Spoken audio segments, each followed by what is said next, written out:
আজকে আমি আলোচনা করব দেশনায়ক তারেক রহমান বা তারেক রহমান প্রধানমন্ত্রীকে নিয়ে।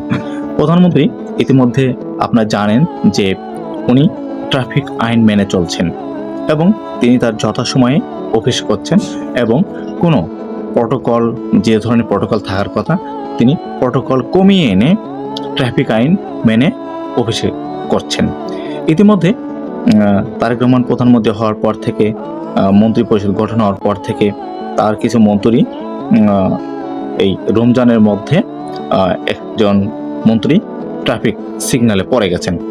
তাদের মন্ত্রীদের ট্রাফিক সিগন্যালে পড়ে যাওয়ার পর একজন মন্ত্রী তার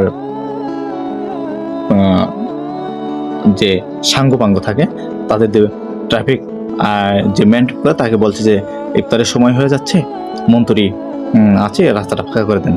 সে ট্রাফিক পুলিশ বা সার্জন উনি বলেছেন যে আমাদের দেশের প্রধানমন্ত্রী যদি ট্রাফিক আইন মেনে চলতে পারে তাহলে তিনি মন্ত্রী হয়ে কেন পারবেন না। তিনি সুন্দর একটা জবাব দিয়েছেন, আমার কাছেও ভালো লেগেছে, অত্যন্ত ভালো লেগেছে। আসলে একজন প্রধানমন্ত্রী যদি ঠিক থাকে তাহলে রাষ্ট্র ঠিক হয়ে যায়।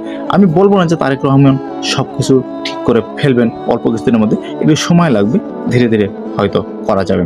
কিন্তু রাষ্ট্রের প্রধানমন্ত্রী যদি নড়বড় হয়ে থাকে তাহলে রাষ্ট্ররাই একদম নড়বড় হয়ে যায়। তাই আমি প্রধানমন্ত্রীকে বলবো, তারেক রহমানকে বলবো, তিনি যেন রাষ্ট্রের বিভিন্ন কাঠামোকে ঠিক করে এবং যেন স্বৈরাচার হয়ে না ওঠেন।